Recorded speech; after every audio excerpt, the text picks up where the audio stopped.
हुनुहुन्छ केडिसी online TV, please subscribe now. गीतासँग अलिकति प्रब्लम के थियो भने उहाँ मभन्दा 3-4 वर्षले जेठी हुनुहुन्छ। अनि त्यो जेठो भएको हुनाले चाहिँ कस्तो देखिने हो आफूभन्दा जेठी केटीसँग गर्दा भनेर चाहिँ लागेको थियो। तर मैले मिलाएँ, कलाकार भएपछि अलिकति आफूलाई मेच्योर जस्तो देखाएर उहाँको एजसँग मेल खाने गराएर मैले अभिनय गरेँ।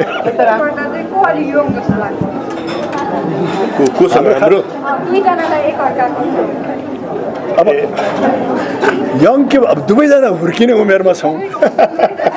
हुर्किने उमेरमा छौँ होइन। हाम्रो त त्यो पैसा आउन अझ बाँकी त्यो कहिले आइपुग्ला भनेर हामी चाहिँ कुरिरहेछौँ होइन।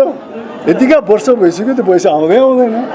सरले चाहिँ अब राजस्थानी भर्खरै मनबुडो भएन भन्ने गीतमा स्वर पनि दिनुभएको छ। उहाँको गायकीको बारेमा पनि बताइदिनुहोस् र तपाईँलाई व्यक्तिगत राजेश हमाल चाहिँ कस्तो लाग्छ, व्यक्तिगत रूपमा कसरी चिन्नुहुन्छ? होइन, मैले त्यो गीत चाहिँ अनफर्चुनेटली मैले सुन्न पाएको छैन। तर अब महानायकले गरेपछि राम्रो नै होला भन्ने लाग्छ। उहाँले त्यो गीत सुन्नुभयो र उहाँ जज हुनुभयो भने चाहिँ नि तपाईँ कृपया काठमाडौँ नआउनुहोस् भनेर भन्नुहोस्। अब रह्यो लाइक अब व्यक्तित्वको कुरा, अब कलाकारिताको कुरा, त्यो त अब जग जाहेर छ विश्वभरि बस्ने नेपालीहरूले। राजेश दाइको व्यक्तित्व, उहाँको कलाकारिताको विषयमा होइन यति धेरै बुझ्नु भएको छ कि त्यो अब हामीले भन्नै जरुरी छैन, तस्बिर आफै बोल्छ भने जस्तै। सो एउटा कलाकारिता सँगसँगै राजेश दाइ एउटा राम्रो व्यक्तित्व र एउटा भनौँ न हरेक हिसाबले नेपाली फिल्म इन्डस्ट्रीको लागि हामीले गर्व गर्न लायक नाम हो। हामीले सगौरव भन्न सक्छौँ कि लाइक हाम्रो इन्डस्ट्रीमा राजेश हमाल जस्तो एक्टर हुनुहुन्छ। सो प्राउड गर्ने कुरा त्यही हो। राजेश दाइले चाहिँ तपाईँले कहिले भेट्नु भएको थियो फर्स्ट टाइम? राख्नुहोस् सर, सम्झना जानु न फ्ल्यासब्याक मोमेन्ट कस्तो थियो होइन त्यति बेला? अब हामीले त एउटा फिल्म पनि एउटा अगाडि त्यति अगाडि त सम्झना छैन, तर अब एउटा फिल्मसँगै गरेको थियौँ हामी, आशीर्वाद, र मेरो दाइको भूमिकामा हुनुहुन्थ्यो र त्यो वाकई चलचित्र मोटामोटी तपाईँकै जीवनी एउटा कथामा आधारित थियो। मेरो एउटा वान लाइन स्टोरीमा चाहिँ म भनौँ न स्ट्रगल गरेर सक्सेस भएको एउटा क्यारेक्टर सिङ्गरमा थिएँ म, मेरो दाइको रोलमा हुनुहुन्थ्यो। र जुन चलचित्र चाहिँ निकै नै भनौँ न सफल भएको थियो, धेरै दर्शकहरूले रुचाउनु भएको थियो त्यो चलचित्रलाई। आज पनि धेरैले भनौँ न सम्झिनुहुन्छ त्यसका गीत सङ्गीतहरूलाई। सो एउटा उहाँ जस्तो एउटा एक्टरसँग मैले काम गर्न पाएँ, म एकदमै आफूलाई भाग्यशाली ठान्छु।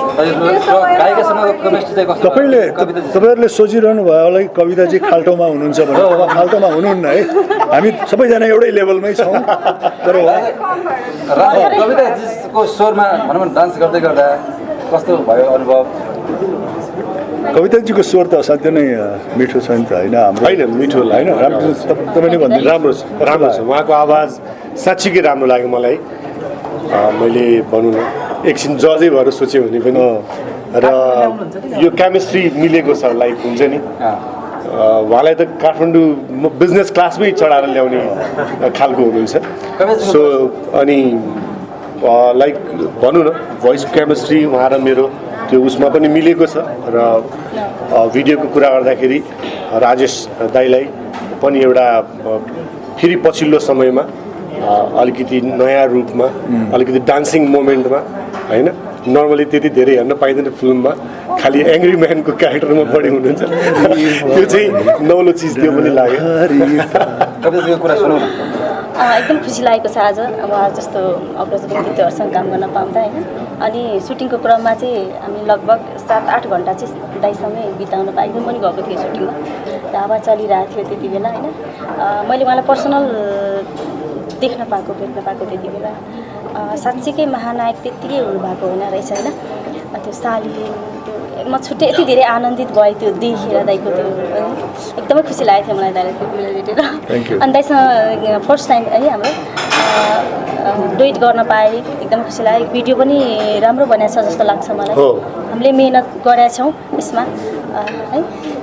उहाँको साँच्चीकै त्यही प्रश्न मेरो होइन राजेश दाई अब रामकृष्ण दाई भनेपछि तपाईँको मनमा चाहिँ के छाप थियो होइन हुन्छ नि एउटा माइन्डमा स्ट्राइक हुने कुरा र भेटिसकेपछि चाहिँ कस्तो डिफ्रेन्स पाउनुभयो त एक्सपेक्टेसन भर्सेस रियालिटी उहाँहरू मेरो एकदमै अग्रज व्यक्तित्व मैले उहाँहरूबाट सिक्नुपर्ने कुराहरू धेरै छ होइन होइन अनि त्यसपछि अब सिक्दै गर्दा उहाँहरूसँग काम गर्न पाउनु भनेको मेरो लागि ठुलो कुरा हो एकदमै अनि त्यो कुरा पनि आज पुरा भएको छ त्यही हो र अर्को कुरा अहिले हाम्रो तपाईँले अस्मिताजीलाई छुट्याउनु भइरहेको छ उहाँ यहाँ हुनुहुन्छ मैले उहाँकै नाम लिन लाग्दा जस्तो यहाँको अहिले महानायक राजेश हमाल यहाँ अगाडि हुँदाखेरि बलिउडका निर्माता पनि हामीसँग यहाँ हुनुहुन्छ बलिउडका निर्माता अहिले यहाँनिर आउनु भएको रहेछ त्यस कारणले मैले उहाँलाई छुट्याउनु हुँदैन राजेश चौधरी जो अस्मिता एड असिम फिल्म्स आमिषा फिल्म्सबाट हुनुहुन्छ अगाडि आइदिनु अनुरोध गर्छु र अर्को अनाउन्स उहाँले चाहिँ भर्खरै मात्रै राजेश दाई यहाँ देखिसकेपछि उहाँको विषयमा थाहा पाइसकेपछि अस्मिता रनपालका लागि जति छ अहिले खल्तीमा भएको नै सहयोग गर्छु भनेर 12,000 रुपियाँ सहयोग गरेर My elder daughter's name is Ashmita, so Ashmita is like my daughter, and it's a privilege for me to do something a little bit for her. So this is 12,000 rupees for you. God bless you. And Rajesh Dai, I'm a great fan of yours, and every time I meet you, it's a wonderful experience. I'm getting to learn. So we want to announce a Indo-Nepal cricket match. So Rajesh Dai is supporting us, and we're doing a lot of investments in Nepal. So please support us. I've done a song. You please watch the song. Rajesh चौधरीजीले के गर्नुभएको छ भने हालसाल हाम्रै नेपालकै निर्देशक लिएर एउटा music video उहाँले चाहिँ तयार पार्नुभएको छ हिन्दी भाषामा र एउटा नायक र नायिका उताको र एउटा नायक र नायक नेपालको लिएर एउटा म्युजिक भिडियो उहाँले तयार पार्नुभएको छ नेपालको तर्फबाट हाम्रो निकिता शाह र हाम्रो प्रिन्स विश्वकर्मा दुईजनाले खेल्नुभएको छ उताको तर्फबाट चाहिँ भारतीय कलाकारहरू छन् र त्यो गीत हिन्दी भाषामा भए पनि त्यो गीतले चाहिँ नि नेपाल र नेपालको माटोको प्रशंसा गर्छ त्यसले त्यसरी उहाँ हुँदै गर्दा अथवा बलिउडका मान्छे यसरी आइदै गर्दा राजदai अब बलिउडमा पनि खेल्न लागेको हो कि भन्ने अनुमान गरौँ हामी Rajesh Dai is doing a song with us, in Hindi song with us. So let's give him a big hand. Doing a Hindi song with us. Hindi सङबाट सुरु गरेर हिन्दी मुभीसम्म पुग्ने लक्ष्य होला जस्तो मैले उहाँलाई के भने तपाईँले हिन्दी सङ मसँग गर्नुभयो भने पनि त्यसमा नेपाली मर्म चाहिँ नि अवश्य हुनुपर्छ भनेर चाहिँ भनेको छु र त्यही हिसाबले चाहिँ उहाँले त्यो कथा पनि बुझ्दै हुनुहुन्छ बलिउडमा यतिखेर आरआरआरको चर्चा छ यहाँ पनि त आरआर हुँदैछ राजेश रामकृष्ण राजेश विशेष गरी अब राजेश दाई रामकृष्ण सर जुन प्रेममा भएपछि एक खालको अडियन्सहरूको एक्सपेक्टेसन हुन्छ दुवैजना यङ हुनुहुन्छ यो राज के होला यो जहिले पनि उस्तै देखिरहने भनेर रामकृष्ण सरलाई चाहिँ राजेश दाईको यो जुन जवानी देखेर के फिल हुन्छ तपाईँ कतिको प्रभावित हो जवान मान्छेको जवानी देखेर के हुने अब होइन त्यो त स्वाभाविक हो रामकृष्ण दाईले चाहिँ अब तपाईँहरूसँगै गर्दा त्यो फेज र अहिलेको यो फेजमा अहिले सरकार चाहिँ कस्तो चेन्ज पाउनु भएको छ अपिरेन्स भयो राजेश दाईको अब यस्तो छ लाइक कुनै पनि पेसामा मान्छे काम गर्दै गएपछि अझ बढी परिपक्व भएर जान्छ र यहाँ एजको कुरा आयो होइन मैले अघि पनि भने कुनै पनि सिङ्गरको लागि कहिले हामीले एउटा भनौँ न 21-22 वर्षको उसलाई पनि भोइस दिन सक्छौँ अथवा राजेश दाईलाई पनि दिन सक्छौँ र हिरोको काम पनि त्यही हो कि कहिलेकाहीँ उहाँहरू 15-16 वर्षकोसँग पनि त्यतिकै फिट हुनुहुन्छ र होइन सिमिलर एजसँग पनि फिट हुनुहुन्छ लाइक 17-18 सो लाइक कलाकारिताको त्यो थिएन तर अब एउटा कस्तो भने अनुभवी हुँदै गइन्छ र पक्कै पनि राजेश दाई पनि त्यो बेलाको भन्दा धेरै अनुभवी हुनुभएको छ धेरै कुराहरू सिक्नु भएको छ मैले पनि सिङ्गिङमा अब लाइक प्याटर्नहरू चेन्ज भएर जाला सिङ्गिङको मुभीको होइन सदैव एउटै खालको नहुन सक्छ तर के भने मान्छे एउटा मेच्योर्ड भएर जान्छ र एउटा सबैभन्दा ठुलो कुरा कसले आफ्नो चाहिँ फिल्डमा कस्तो योगदान गर्यो होइन त्यो चाहिँ प्रमुख कुरा हो जस्तो लाग्छ मलाई र यहाँहरूले त्यो चिजलाई एप्रिसिएट गर्नुभएको छ हाम्रो अस्मिताजीलाई सोध्नुहोस् न हाम्रो गीत कस्तो लाग्यो उहाँले हेर्नु भएको छ उहाँको फिल्डबाट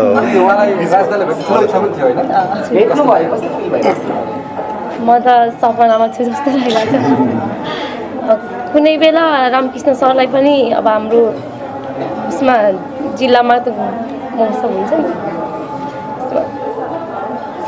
त यति खुसी छु मसँग के भइरहेछ मैले सपना जस्तो लागिरहेछ जब उहाँ चाहिँ हाम्रो महोत्सवमा आउँदाखेरि चाहिँ म त्यति बेला चटपट बेचिरहेको थिएँ के गरेको थिएँ सेङ्गावाले उहाँ महोत्सवमा आउनुहुन्थ्यो त्यो चरीले त छोडेर गइगयो भन्ने सङ्ग छ नि गाउँदाखेरि चाहिँ म गएको थिएँ त्यति बेला चाहिँ उहाँ आउँदाखेरि चाहिँ म आफ्नो काम छोडेर भए पनि उहाँको सङ्ग सुन्न चाहिँ जान्थेँ अनि उहाँ कारमा आइराख्दाखेरि चाहिँ मैले तपाईँले हेलो पनि गर्नुभएको थियो मलाई अझै याद छ अनि राजकमल सरसँग चाहिँ मैले उहाँ तपाईँलाई याद छ कि डेनी दाई हुनुहुन्थ्यो नि उहाँको छोराको बात खेलाइमा हजुर आउनुभएको थियो अनि हजुरले मलाई म डान्स गरिरहेको थिएँ अनि हजुरले मलाई भेट्नु भएको थियो नि त्यति बेला अनि के भन्नुभएको थियो हजुरले हजुरसँग म भेट्न चाहन्छु तपाईँको नृत्य एकदमै राम्रो लाग्यो मलाई यसरी निरन्तरता दिनु होला भन्नुभएको थियो वालिङमा आउँदाखेरि त्यति बेला चाहिँ अनि त्यति बेला नि भेटेको थिएँ अनि आज चाहिँ मैले उहाँले नै मलाई भेट्न चाहन्छु भनेर भन्दाखेरि चाहिँ म एकदमै खुसी थिएँ म कति बेला त्यो दिन आउला जस्तो भइरहेको थियो र आज यसरी यहाँ आउँदा म एकदम सपनामा छु जस्तो लागिरहेछ एकदमै खुसी छु म राजलाई हिजो चटपट बेचेर भनिहाल्नुभयो महोत्सवमा जाँदाखेरि छेउमा चटपट बेच्नु भएको थियो उहाँले आज यो स्थानमा हुनुहुन्छ तर भए पनि उहाँको नाम छ देश विदेश पुग्नु भएको छ तर पनि खेलाडीहरूलाई अलिकति आर्थिक स्थितिमा अझै पनि कमजोर छ यही भन्नुहोस् न सरकारलाई त्यो त हाम्रो राष्ट्रको एउटा विडम्बना पनि हो अझ त्यसको भुक्तभोगी अब हामी पनि छौँ कला क्षेत्रका व्यक्तिहरू पनि छौँ रामकृष्ण ढकालजीको पनि अनुभव होला मेरो पनि अनुभव छ विगतमा जब हामी यो क्षेत्रलाई छान्यौँ यसको रोज्यौँ यसको कुनै ठेगान नभएकै क्षेत्र थियो होइन हाम्रो भविष्य के हुन्छ कस्तो हुन्छ यही कलामा लागेर या बहिनीको खेलमा लागेर भन्ने परिस्थिति नै थियो अब त्यो हाम्रो राष्ट्रको विडम्बना हो तर सुधार हुँदैछ मैले अब उहाँलाई के भन्न चाहन्छु भने उहाँले यदि हिम्मत हार्नु भएन आफ्नो उद्देश्यप्रति अगाडि बढिरहनु भयो कटिबद्ध भएर इमान्दारिताका साथ अगाडि बढ्नु भयो भविष्य राम्रो पनि हुन्छ अब तुलना चाहिँ नि हेर्नुहोस् आफ्नै विगतबाट गर्ने हो हामी कलाकारले पनि हाम्रो तुलना आज हामी जहाँ छौँ र जहाँ हामी पुगेका छौँ त्यसको सन्तुष्टि लिने चाहिँ नि आफ्नो विगतलाई नै तुलना गरेर हो अन्य राष्ट्र अन्य ठाउँहरूको तुलना गरेर त अवश्य पनि हुँदैन किनकि आफ्नो राष्ट्र अनुसार नै सबै गतिविधि हुन्छ त्यस कारण उहाँहरू जस्तो प्रतिभा जो भनौँ न अलिकति असुरक्षित क्षेत्रमा जो आउन चाहनुहुन्छ खेलाडी होस् या गीत सङ्गीत होस् या मेरो जस्तो कलाकारिता होस् उहाँहरूले अब आफ्नो कलाप्रति विश्वास छ तपाईँको आफ्नो स्किलप्रति विश्वास छ र त्यसलाई अगाडि राम्रोसँग बढाउनुहुन्छ भने अवश्य पनि केही न केही सफलता त हात परि नै हाल्छ होइन हामी कला क्षेत्रमा लाग्दाखेरि पनि यसरी म अहिले यो 32 वर्षको यात्रा यसरी तय गर्छु भन्ने झिनो मसिनो आधार पनि थिएन होइन one step at a time हामी जाने हो one step at a time गएर नै आज यो 32 वर्षको यात्रा पुरा भएको छ उहाँको यतिका वर्षको यात्रा पुरा भएको छ त्यो केले भने हामीले आफ्नो कलाप्रति आफ्नो उसप्रति विश्वास राख्छौँ त्यसलाई अगाडि बढाउँदै जाउँ र बहिनीले पनि गर्ने त्यही नै हो होइन तपाईँको कला छ तपाईँमा प्रतिभा छ त्यो प्रतिभाप्रति तपाईँ आफूको आफ्नो आत्मविश्वास नछोड्नु होला र त्यसलाई अगाडि बढाउनुहोस् होइन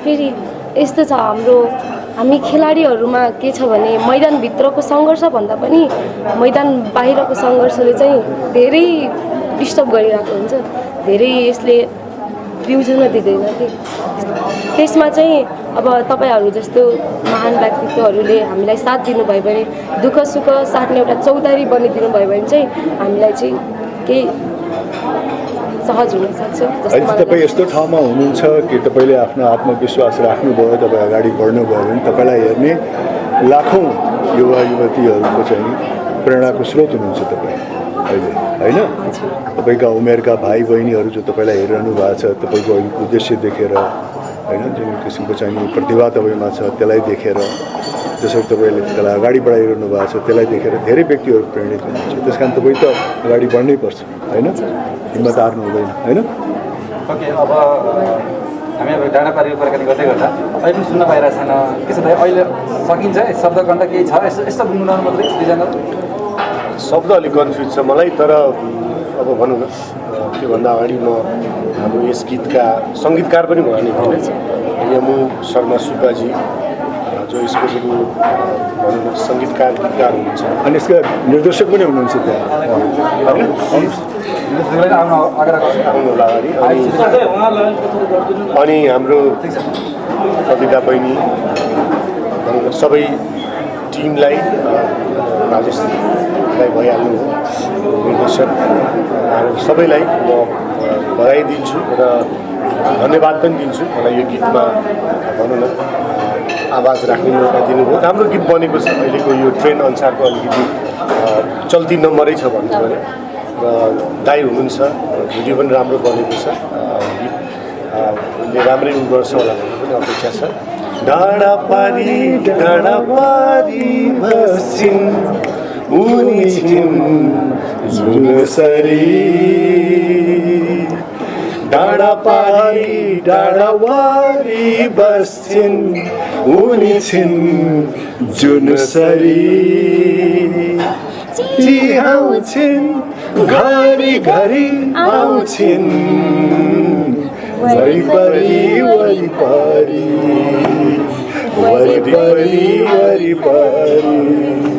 Thank you so much.